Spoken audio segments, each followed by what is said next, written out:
નમસ્કાર, આપ જોઈ રહ્યા છો નેશન પ્લસ ન્યૂઝ. હું છું આપની સાથે વિભિક્ષા પરમાર. વડોદરાના ગોત્રી વિસ્તારમાં આવેલી વોર્ડ નંબર 10 ની કચેરીમાં અચાનક આગ લાગવાની ઘટના સામે આવી છે.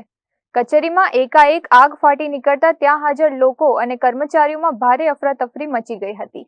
ગોત્રી વિસ્તારમાં આવેલી વોર્ડ નંબર 10 ની સરકારી કચેરી ખાતે આજે સામાન્ય દિવસની જેમ કામગીરી ચાલી રહી હતી ત્યારે અચાનક આગ ફાટી નીકળી હતી. આગને પગલે કચેરીની અંદર અને બહાર લોકોના ટોળા જમા થઈ ગયા હતા અને થોડીવાર માટે નાસભાગ મચી ગઈ હતી. પ્રાથમિક માહિતી અનુસાર આ આગ ઇલેક્ટ્રિક શોક સર્કિટના કારણે લાગી હોવાનું સામે આવ્યું છે. આગની આ ઘટના અંગે ફાયર બ્રિગેડને તાત્કાલિક જાણ કરવામાં આવી હતી. મેસેજ મળતા જ ફાયર બ્રિગેડની ટીમ ગાડીઓ સાથે ઘટના સ્થળે પહોંચી ગઈ હતી અને પાણીનો મારો ચલાવીને આગ પર સંપૂર્ણ કાબુ મેળવી લીધો હતો. રાહતની વાત એ રહી કે કચેરીમાં પોતાના કામ માટે આવેલા તમામ મુલાકાતીઓ અને સ્ટાફ સમયસર અને સુરક્ષિત રીતે બહાર નીકળી ગયા હતા. સદનસીબે આ દુર્ઘટનામાં કોઈ જાનહાનિ થઈ નથી. વોર્ડ ઓફિસમાં એમસીબી સ્વિચ આવે એમાં શોર્ટ સર્કિટ થઈને આગ લાગી હતી.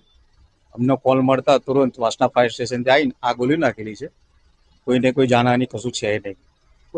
મેજર આગ હતી કે ના, શોર્ટ સર્કિટ હતું, મેજર નથી. કોઈ નુકસાન થવા પામી છે? વાયરિંગ સળગેલું છે, કોઈ નુકસાન છે નહીં અને કોઈને જાનહાનિ કશું છે નહીં. અત્યાર પરિસ્થિતિ અત્યારે નોર્મલ છે, પણ લાઇટ કટઆઉટ કરી દીધેલી છે. કેમેરામેન નવનીત પરમાર સાથે Chirag Patel, nation plus news, Vadodara. સમાચારોના સતત અપડેટ મેળવવા માટે અમારી નેશન પ્લસ ન્યૂઝની યુટ્યુબ ચેનલને સબસ્ક્રાઇબ કરો, બેલ આઇકન દબાવો અને જોડાયેલા રહો ફેસબુક, ઇન્સ્ટાગ્રામ અને ટ્વિટર પર.